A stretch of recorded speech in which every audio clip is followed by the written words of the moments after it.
This is the little cabin I am staying in for the next few days. This is as you walk in the front door, and it's a little tiny place, but got a TV and a fireplace if I need it. I'll walk through here.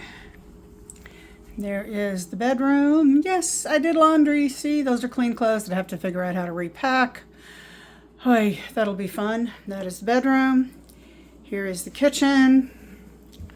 And you can see that it's got everything I need for the next couple of days. I go right through here, and the bathroom is back there. And that is the grand tour. You have now seen it all.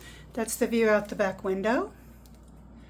Very nice, very pretty here. This is, Tennessee is where I am right now. So there we go. We've got some views. I've got quiet things to do. But I can have me a little fireplace. Can have a fire this evening if it gets chilly. Watch TV if I want to, and I probably won't. Because, I'm never a big TV watcher anyway. But I also know what you're waiting for. I know you are. You want the critter story, because you know there's going to be one. I've been camping in the wild. Of course there's going to be a critter story. Well, I hadn't had one until last night. I was actually talking on the phone to my youngest son, just catching up, letting him know I'm still alive or whatever. It's dark. It's probably about 9 o'clock. I have put up just about everything because I knew I was going to be packing up the camp this morning. A couple of things left out. My Coleman stove was still sitting out. My mistake. Shouldn't have happened. And a couple other things, not food related, but they were out there. And I hear my Coleman stove clatter, and it went to the ground. And I'm going, oh crap, okay, what is it? It clattered again a little bit, and then it got really quiet. So I got off the phone with the kid, grabbed my lantern, and carefully walked outside.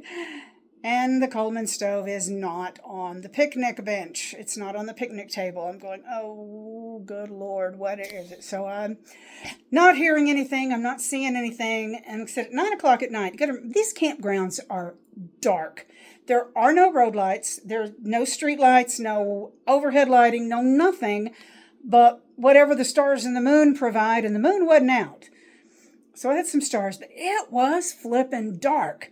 And the lantern I have doesn't reach a real long way. I didn't pull the flashlight out because it was in the car and I wasn't going to go rooting around for it. So I found the lantern, had it, and carefully, quietly walked over, and the stove is upside down about 10 feet from the table. So something had knocked it over and tried to drag it, didn't get it far. I'm figuring it was a raccoon. Wasn't making enough noise for it to be anything bigger. Never saw it. But anyway, picked up the stove, and I think they were probably either going after the grease trap or they smelled the chicken I had cooked or something. But anyway, stove was fine.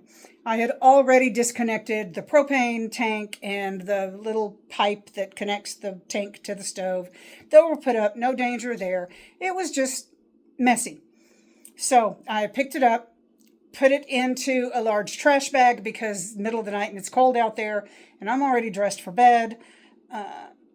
So I wrap it up in a trash bag and put it in the car so it's out of the way. Didn't think about the other two boxes that were sitting out there because they didn't have food in them. One was pots and pans and one was just assorted stuff, but nothing food-wise. So I go in and I get ready to go to bed. And I've been asleep, I don't know how long. And I hear clunk. And I'm going, oh, now what? And I hear another clunk.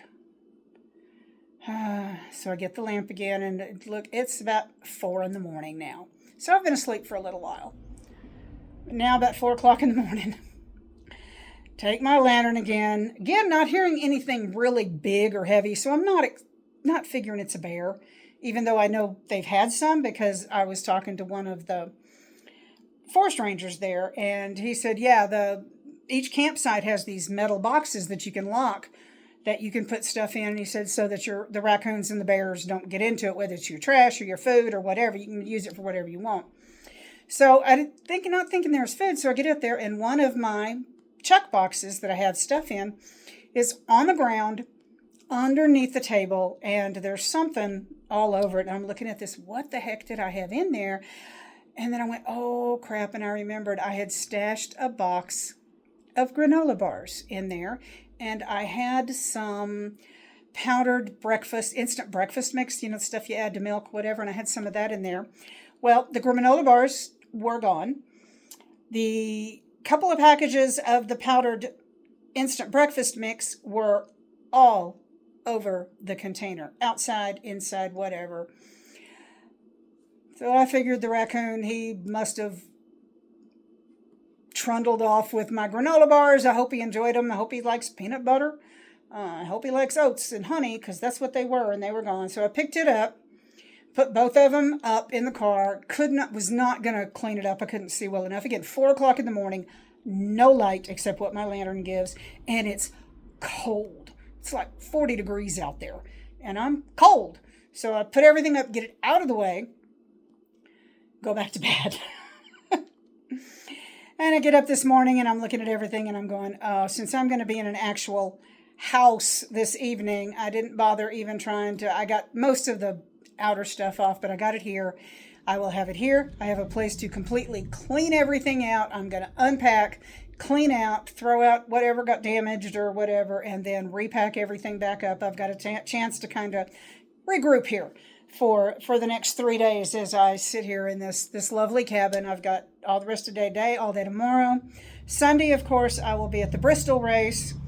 And then Monday morning, I pack up and head for Shenandoah National Forest. So I've got a chance to do some repacking, rearrange clothes, clean up all of the mess the raccoon made. I'm pretty sure it was a raccoon. And we'll go from there. And I'll just pay more attention and not leave anything out. It'll either be in the tent with me or in the car. I honestly did not think I had any food out there and that they wouldn't be interested, but this raccoon was determined. And the interesting thing, he did not tear or claw open that bag. The critter unzipped it. Yeah, just flat out unzipped the thing and rooted around in there and got whatever he wanted. Hope it made his evening. Hope he was happy, but that was it. There's the critter story. I know you were all expecting one. That was my first one. We'll see if I get any more. That's the update. See y'all down the road.